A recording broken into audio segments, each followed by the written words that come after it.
Hi అండి, ఎలా ఉన్నారు అందరూ? Welcome back to Lalitha's kitchen. ఈరోజు మన వీడియో స్పెషల్ వచ్చేసి పక్కా పల్లెటూరి స్టైల్ చికెన్ కర్రీ ఎలా చేయాలో చూపిస్తాను, వచ్చేసేయండి. ముందుగా ఒక కడాయి తీసుకుని అందులో ఆయిల్ వేసుకోండి. చికెన్ కర్రీకి ఆయిల్ ఎక్కువే పడుతుంది. ఈ కర్రీకి ఆయిల్ హీట్ అయిన తర్వాత ఇందులో చిన్నగా కట్ చేసి పెట్టుకున్న ఉల్లిపాయ ముక్కలు, అలాగే పొడవుగా చీల్చుకున్న పచ్చిమిర్చి, అలాగే 2 రెబ్బల వరకు కరివేపాకు వేసుకుని ఒక్కసారి కలుపుకుని మూత పెట్టేసి ఇవి లైట్ గోల్డెన్ కలర్ వచ్చేంత వరకు మంచిగా వేయించుకోండి. ఉల్లిపాయలు ఇలా మంచిగా వేగిన తర్వాత ఇందులో 1.5 స్పూన్ వరకు ఫ్రెష్గా దంచుకున్న అల్లం వెల్లుల్లి పేస్ట్ వేసి పచ్చివాసన పోయేంత వరకు మంచిగా వేయించుకోండి. అల్లం వెల్లుల్లి పేస్ట్ వేగిన తర్వాత ఒక చిన్న టొమాటోని ఇలా చిన్న ముక్కలుగా కట్ చేసి వేసుకుని టొమాటో అనేది సాఫ్ట్గా అయ్యేంత వరకు మూత పెట్టి మగ్గించుకోండి.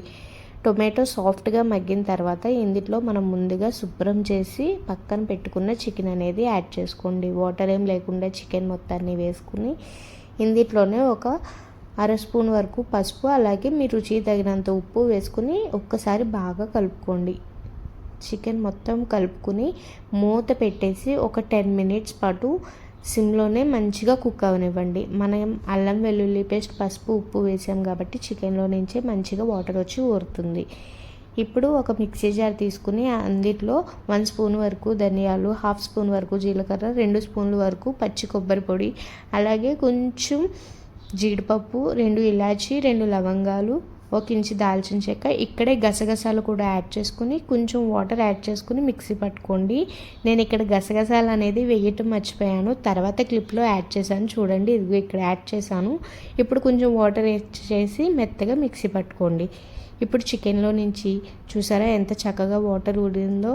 చికెన్ అనేది ఇక్కడే 60% వరకు కుక్ అయిపోయింది. ఇప్పుడు మనం రెడీ చేసుకున్న మసాలా అనేది యాడ్ చేసుకుని ఇందులో మనం తినే కారం బట్టి కారం కూడా యాడ్ చేసుకోండి. ఇప్పుడు ఒకసారి మంచిగా కలుపుకుని మూత పెట్టేసి మరో 10 మినిట్స్ పాటు సిమ్లోనే మంచిగా కుక్ అవనివ్వండి. మసాలా అనేది ముక్కలకు పట్టేంత వరకు మంచిగా కుక్ అవనివ్వాలి. మనం ఎంతసేపు మగ్గించుకుంటే చికెన్ కర్రీ టేస్ట్ అనేది అంత బాగుంటుంది. ఇందులో నుంచి ఆయిల్ సెపరేట్ అయ్యేంత వరకు బాగా మగ్గించుకోండి. చికెన్లో నుంచి ఇలా ఆయిల్ సెపరేట్ అయిన తర్వాత ఇందులో గ్రేవీ కన్సిస్టెన్సీ తగ్గట్టు వాటర్ అనేది యాడ్ చేసుకోండి. వాటర్ యాడ్ చేసుకుని ఒక్కసారి కలుపుకొని మూత పెట్టేసి ఒక 15 మినిట్స్ పాటు మీడియం ఫ్లేమ్లోనే మంచిగా కుక్ చేసుకోండి.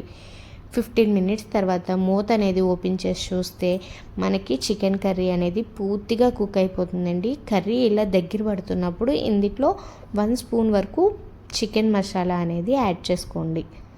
చికెన్ మసాలా ఇప్పుడు ఇందులోనే మనం చిన్నగా కట్ చేసి పెట్టుకున్న కొత్తిమీరను కూడా ఒక గుప్పెడు వరకు యాడ్ చేసుకుని గ్రేవీ అనేది దగ్గరగా అయ్యేంత వరకు ఒక 1 మినిట్ పాటు కుక్ చేసుకోండి. గ్రేవీ చూసారా ఎంత చక్కగా అయ్యిందో. కర్రీ కూడా మనకి రెడీ అయిపోయింది. చాలా సింపుల్ అండ్ టేస్టీగా ఉంటే పల్లెటూరి చికెన్ కర్రీ రెడీ. దీంట్లోకి బగారా రైస్ కానీ వైట్ రైస్ తోటి కానీ తింటూ ఉంటే టేస్ట్ అదిరిపోతుంది. మీరు కూడా ట్రై చేసి ఎలా వచ్చిందో కామెంట్స్లో చెప్పేసేయండి. అంతే ఈ వీడియో. Bye. Thank you for watching. Please do like, share and subscribe to my channel.